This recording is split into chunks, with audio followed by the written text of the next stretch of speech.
Você já se perguntou por que quando adicionamos açúcar na água que está fervendo, ela para de ferver? Ou por que a alface murcha depois que a gente adiciona sal nela? Ou o que aconteceria se abaixássemos tanto a temperatura do oceano? Ele congelaria mesmo tendo muito sal?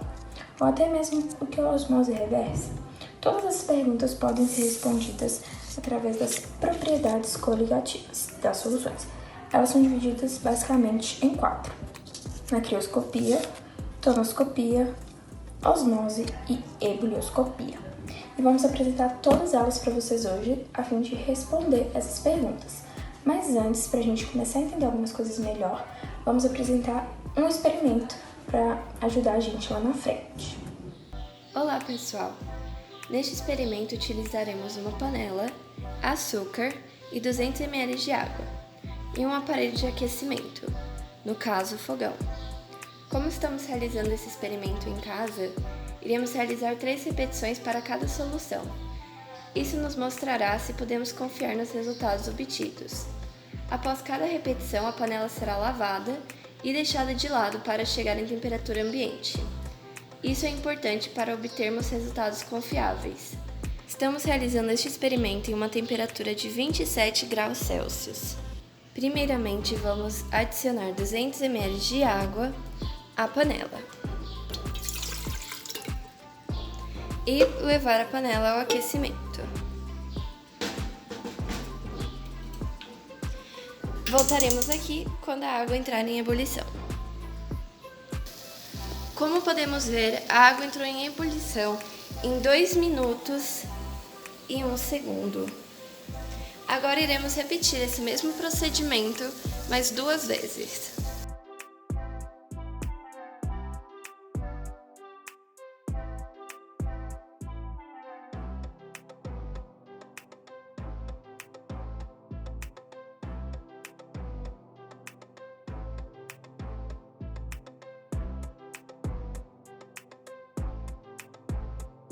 Agora vamos realizar o mesmo procedimento para a solução de água e açúcar.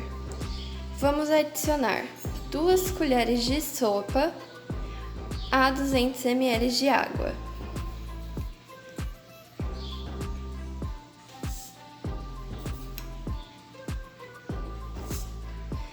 Vamos dissolver .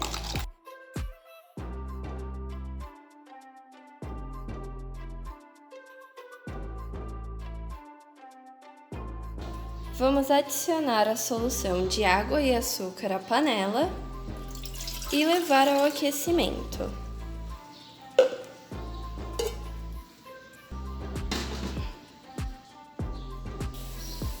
Como podemos ver, a solução de água e açúcar entrou em ebulição em 2 minutos e 53 segundos.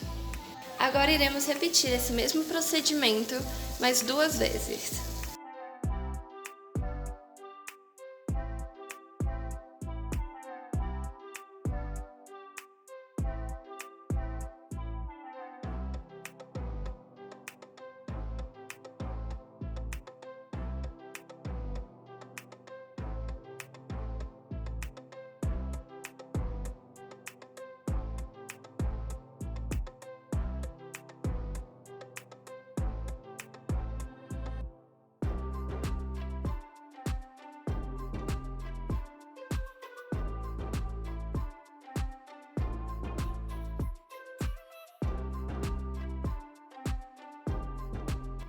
Acabou de ver esse experimento, mas por que isso acontece, né? Na verdade é bem simples, isso acontece por conta da propriedade coligativa da ebulioscopia da solução. Esse esqueminha aqui vai ajudar a gente a entender um pouquinho mais. Como vimos no nosso experimento, a água pura levou 2 minutos aproximadamente para ferver. Então ela atingiu seu ponto de ebulição em 2 minutos. E já quando a gente adicionou o açúcar, né, que é o soluto não volátil, ele demorou mais tempo, né? A solução demorou mais tempo para entrar em ebulição. Foi de aproximadamente 2 minutos e 50 segundos. Isso aconteceu, né, porque o número de partículas presentes na solução aumentou. Então, a gente tem mais partículas dentro ali da solução de água mais açúcar. Então, como que a gente pode definir a ebulioscopia, né? A ebulioscopia, basicamente, é o aumento da temperatura de ebulição do solvente, que no nosso caso foi a água, depois da adição de um soluto não volátil, que no nosso caso foi o açúcar. Porque quando deixamos um pote de geleia aberto na geladeira, não ocorre uma perda do líquido? Ou então, porque a pressão de vapor na garrafa de refrigerante é menor que na garrafa de água? Essas são perguntas que podemos responder estudando a tonoscopia, que consiste no estudo da diminuição da pressão máxima de vapor de um solvente pela adição de um soluto não volátil, ou seja, que não tenha facilidade para evaporar. Levando em conta que o abaixamento dessa pressão de vapor é diretamente proporcional à concentração do soluto, então quanto mais soluto, maior influência na pressão de vapor. É simples perceber isso, pois ocorrem interações entre as partículas do soluto e as moléculas do solvente. Nessas interações, a atração exercida sobre as moléculas do solvente dificultam a passagem do estado de vapor, como a água, por exemplo, na adição de açúcar, a glicose. Por que a água do mar não congela? Você já se perguntou isso? A crioscopia nos ajuda a entender. Ela consiste na diminuição do ponto de congelamento. Aqui temos água pura, água com sal e água com maior quantidade de sal. A água pura irá congelar a 0 graus Celsius, enquanto a água com sal irá congelar em uma temperatura menor, e a água com a maior quantidade de sal terá uma temperatura de congelamento menor ainda. Isso se deve à interação das partículas do soluto com o solvente, que dificultam o congelamento.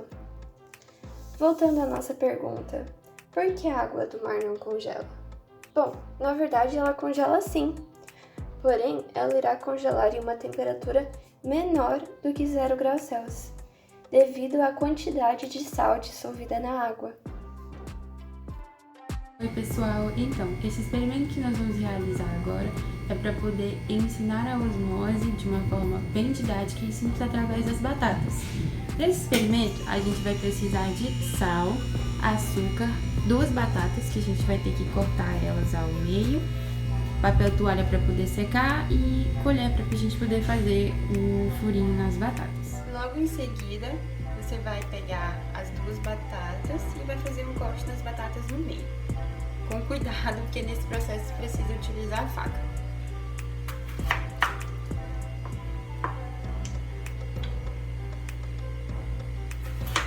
Logo em seguida, você vai precisar de uma colher para poder fazer um furo bem no meio das batatas.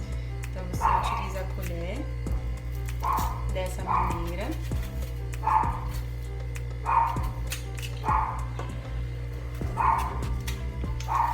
Ficando dessa forma. Você faz um furinho no meio. É nesse furinho que você vai colocar o açúcar, na outra o sal e o outro pedaço você vai utilizar como controle para ser analisado diante da parte que ficou com o sal e da parte que ficou com o açúcar. Com as batatas já cortadas e feitos os furinhos no meio, você vai pegar o papel toalha e vai secar bem todas as batatas. Essa é uma parte muito importante no processo do experimento. Então, você vai secar bem todas as batatas.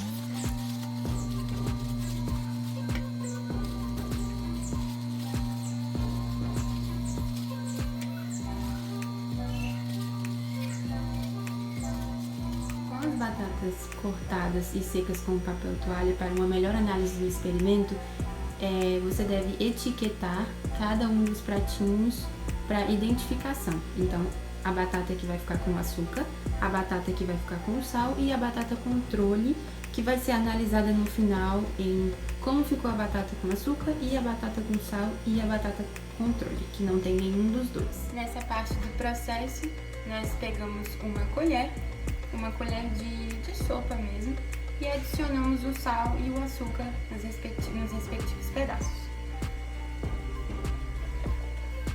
O sal, vamos adicionar uma colher dele dentro do pedaço cortado de batata.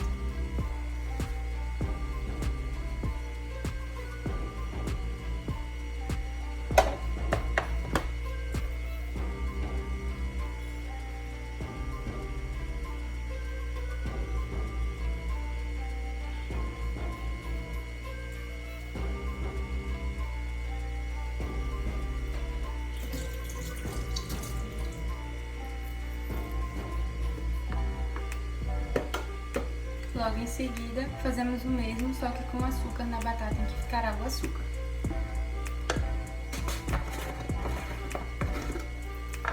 Adicionamos 1 colher de açúcar.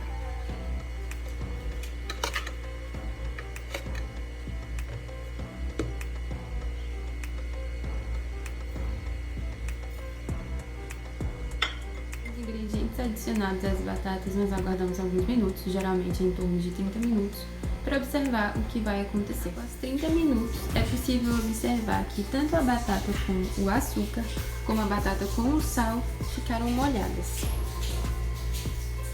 A batata com o açúcar, bem molhada, e a batata com o sal, também molhadas. E a batata controle continua seca da mesma forma que nós deixamos quando utilizamos o papel toalha. Então, após 30 minutos, é possível observar que já tem água no meio do processo. O experimento anterior foi o experimento das batatas chorosas.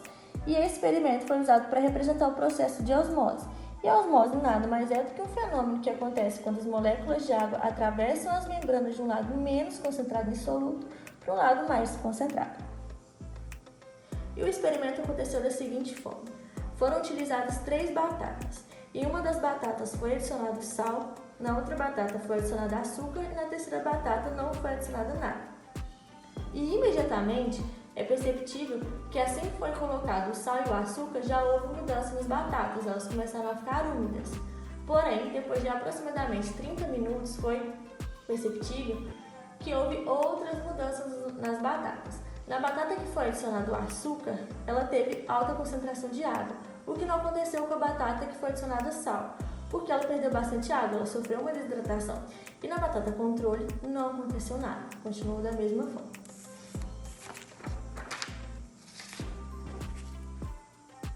E isso aconteceu porque a água que estava no interior das células da batata, elas atravessaram as membranas semipermeáveis indo para o lado mais concentrado, ou seja, onde foi colocado o sal e o açúcar. E se for para comparar as batatas que foram adicionadas o sal e o açúcar com a batata controle, é possível observar que teve uma mudança na textura delas, elas ficaram mais moles. Isso aconteceu por causa da plasmólise, que é o processo onde perdeu água. E é possível observar a permeabilidade seletiva das membranas das batatas através desse experimento. Você consegue responder aqueles questionamentos que iniciamos? Bom, a gente espera ter te ajudado e quem sabe também ter conseguido responder outras perguntas que você tenha tido. Então foi isso. Esse foi o vídeo sobre propriedades coligativas. Muito obrigada e até a próxima!